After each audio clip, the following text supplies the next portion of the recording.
Bisa dimulai? Siap, silahkan. Oke. Assalamualaikum warahmatullahi wabarakatuh. Selamat pagi Waalaikumsalam semua. Terima kasih Bapak Ibu, Pak Zeli, Ibu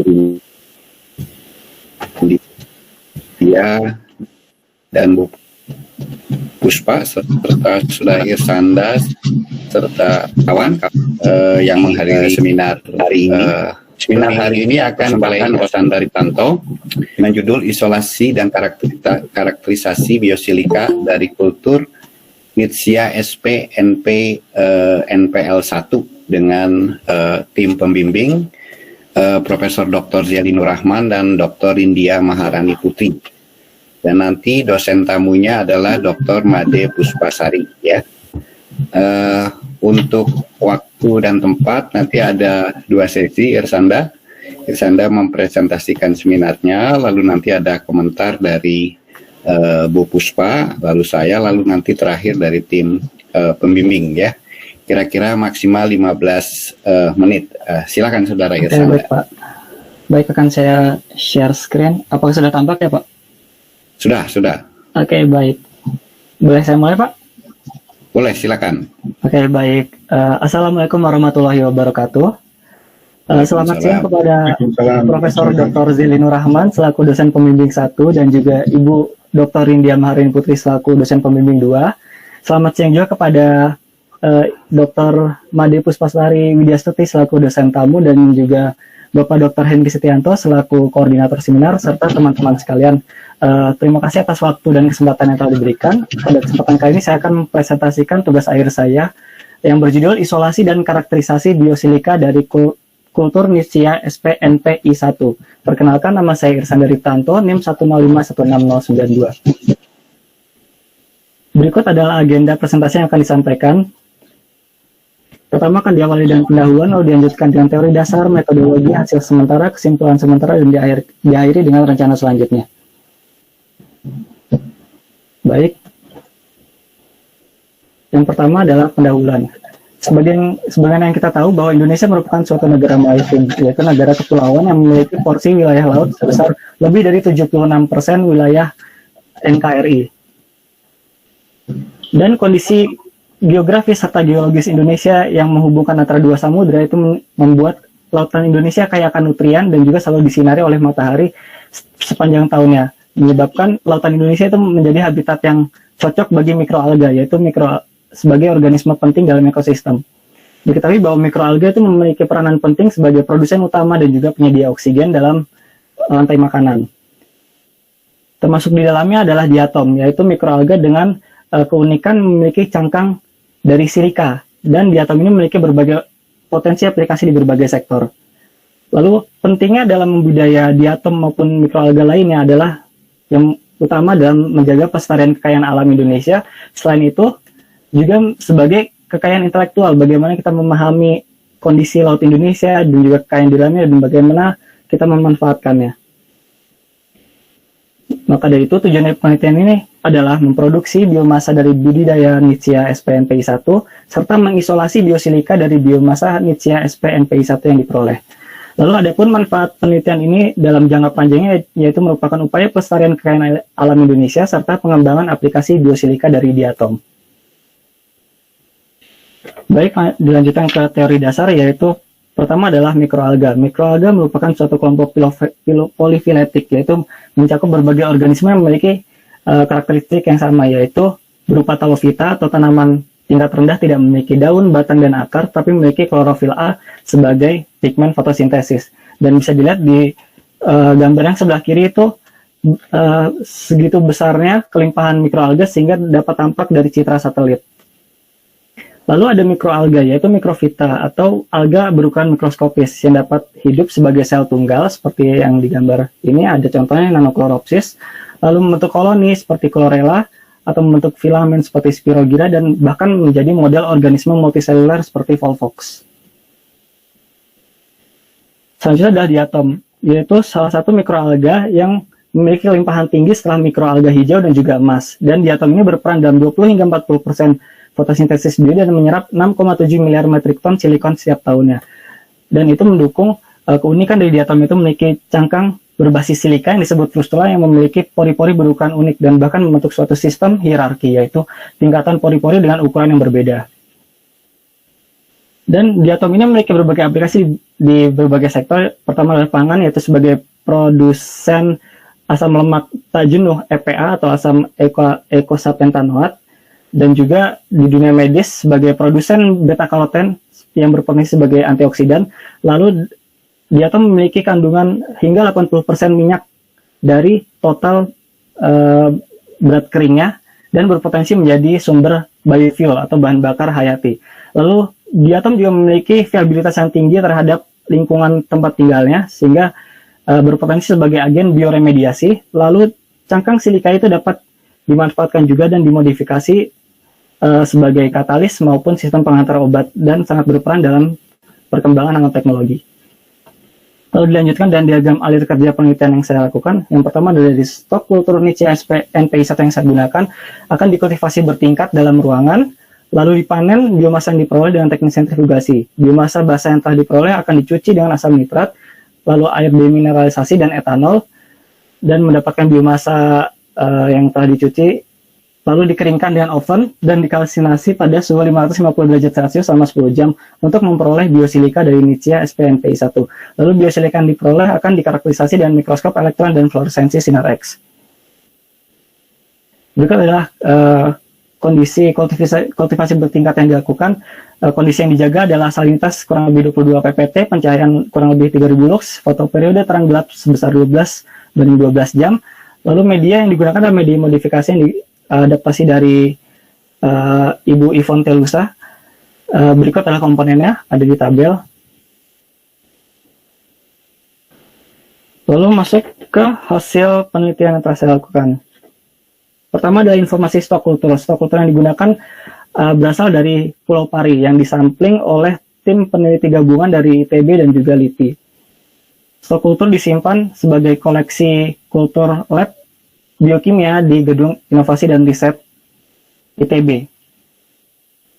Selanjutnya, sebelum dimulai kultivasi, dilakukan dulu pengamatan secara kualitatif terhadap stok dan diperoleh sebagai berikut, yaitu hasil dari pengamatan dengan mikroskop cahaya.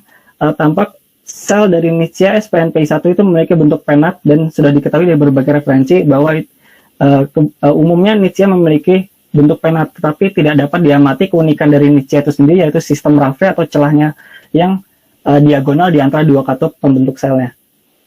Lalu warna yang teramati adalah kuning kehijauan yang diduga berasal dari kandungan fukosantin, yaitu salah satu biopigmen utama dalam diatom, dan juga ukuran sel yang teramati sebesar 22 hingga 28 mikrometer. Lalu inokulasi Nichia sp NPI1 itu pertama kali dilakukan dalam volume kultur 25 ml dan tanpa aerasi karena mengingat baru ditanam di media baru sehingga diperlukan adaptasi sehingga aerasi tidak dilakukan agar tidak menghambat pertumbuhan sel. Lalu kultur pertama itu diregenerasi setiap 4 hingga 5 hari, tetapi hasil regenerasi itu menunjukkan penurunan kualitas. Bisa dilihat di gambar yang regenerasi ketiga yang berumur 4 hari itu kultur menjadi keruh dan berwarna putih dan diduga sel tidak tumbuh dengan baik. Maka dari itu kultivasi bertingkat selanjutnya itu dilakukan dengan menggunakan inokulum dari kultur pertama yang telah diaklimatisasi atau telah mengalami fase adaptasi selama 17 hari. Dari kultur pertama diinokulasi pertama kali ke plat multiwell dengan volume 1 ml hingga 2 ml, dilanjutkan ke botol vial dengan volume 5 ml dan 10 ml, lalu ke labu Erlenmeyer hingga volume 250 ml. Nah, untuk rencananya awalnya akan dilakukan kultivasi hingga ke volume 500 ml dan 900 ml, tetapi terjadi penurunan produktivitas dari biomasa sehingga tidak dilakukan. Berikut adalah foto untuk yang sebelah kiri itu ada kultur periode September dan November yang akhirnya nanti dipanen, sedangkan yang sebelah kanan itu adalah kultur di periode November dan Desember yang mengalami penurunan produktivitas. Lalu untuk mengetahui pola hidup dari kultur Nitzschia SPNPI1 ini sendiri dilakukan penghitungan jumlah sel setiap harinya dan pembuatan kurva pertumbuhan. Diketahui pola pertumbuhan dari Nitzschia SPNPI1 ini mengalami fase eksponensial langsung dimulai dari hari ke-0 sampai hari ke-4. Dan itu diduga karena sel Nitzschia SPNPI1 ini sudah teradaptasi di lingkungan baru tempat hidupnya. Lalu diperoleh laju pertumbuhan spesifik pada fase eksponensial tersebut sebesar 0,39 per hari. Dari kurva pertumbuhan tersebut dilakukan penentuan laju pertumbuhan setiap harinya dengan persamaan yang digunakan ada di bawah, yang diambil dari buku Anderson yang diadaptasi dari rumus yang digunakan oleh Gillard pada tahun 1973. Dan tampak di sini bahwa laju harian itu tidak menunjukkan nilai yang konstan. Jadi diduga dinamika pertumbuhan dari sel Nitzschia SPNPI1 ini sendiri itu tidak cukup diamati per hari saja. Menurut referensi yang pernah saya baca, ada baiknya bahwa penentuan pola pertumbuhan ini dilakukan sesering mungkin, jadi tidak harus dibatasi oleh hari. Lalu dari interpretasi data yang diperoleh dari laju pertumbuhan itu diketahui bahwa fase eksponensial berada pada hari ke-0 hingga hari ke-4, lalu fase stasioner dimulai dari hari ke-4 hingga hari ke-7 karena pada hari ke-5 laju pertumbuhannya itu bernilai 0, dan fase kematian itu dialami pada hari ke-7 hingga hari ke-10 karena menunjukkan nilai laju yang mulai negatif. Selanjutnya diketahui bahwa diatom ini berasal dari laut dan kita tumbuhkan di lab yang tentu saja menggunakan air laut buatan, sehingga pastinya akan ada pengaruh dari salinitas atau jumlah mineral yang terkandung dalam media kultur. Maka dari itu dilakukan variasi salinitas untuk melihat pola kehidupan dari kultur Nitzschia SPNPI1, dan diketahui bahwa pada kultur 22 PPT atau kultur yang sudah digunakan sedari awal, itu menunjukkan pertumbuhan eksponensial yang paling baik. Lalu, melalui analisis ANOVA, diketahui bahwa variasi salinitas itu tidak memberikan pengaruh yang signifikan terhadap pertumbuhan. Maka dari itu dapat disimpulkan bahwa kultur Nitzschia SPNPI1 ini sendiri itu tidak terpengaruhi oleh perubahan kandungan mineral yang terlalu dalam artian kulturnya dapat diproduksi bagaimanapun kondisinya, mungkin dalam rentang 22 hingga 28 PPT, tapi itu tidak menunjukkan, tidak mengindikasikan nilai produktivitas yang lebih baik. Hanya saja kultur masih dapat tumbuh walaupun terjadi variasi salinitas. Selanjutnya adalah pemandangan biomasa yang telah diperoleh. Jadi total volume kultur panen yang saya peroleh adalah sebesar 5,9 liter setelah dikultivasi selama 8 hari. Lalu biomasa encer dipekatkan dengan proses sentrifugasi dan diperoleh total biomasa sebesar 38,9 gram dan dengan nilai produktivitas kultur sebesar 0,83 gram per hari per liter. Lalu dari biomasa pekat dilakukan pencucian dengan asam nitrat pekat sebanyak 4 kali dan diperoleh hasil cucian yang masih berwarna. Diduga masih ada zat-zat organik yang tertinggal di dalam sel. Hasil pencucian oleh LSM itu memberikan nilai perolehan sebesar 63,8% berat per berat relatif terhadap biomasa pekat awal. Karena tujuan dari penelitian adalah mengisolasi biosilika, maka biomasa yang telah dicuci dengan asam, lalu air, dan juga etanol tadi dilanjutkan dengan pengeringan dengan oven, lalu dilanjutkan dengan kalsinasi pada 550 derajat Celcius selama 10 jam dan menghasilkan biosilika berwarna putih yang diduga sudah tidak ada pigmen maupun zat organik yang tertinggal dengan nilai perolehan sebesar 1,6% berat per berat relatif terhadap biomasa pekat.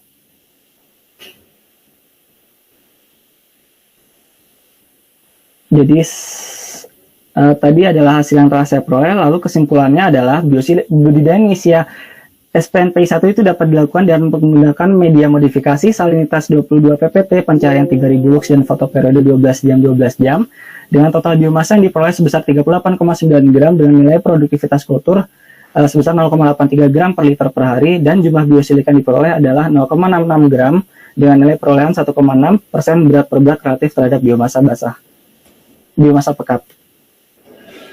Lalu adapun rencana selanjutnya adalah karakterisasi morfologi biosilika yang diperoleh menggunakan mikroskop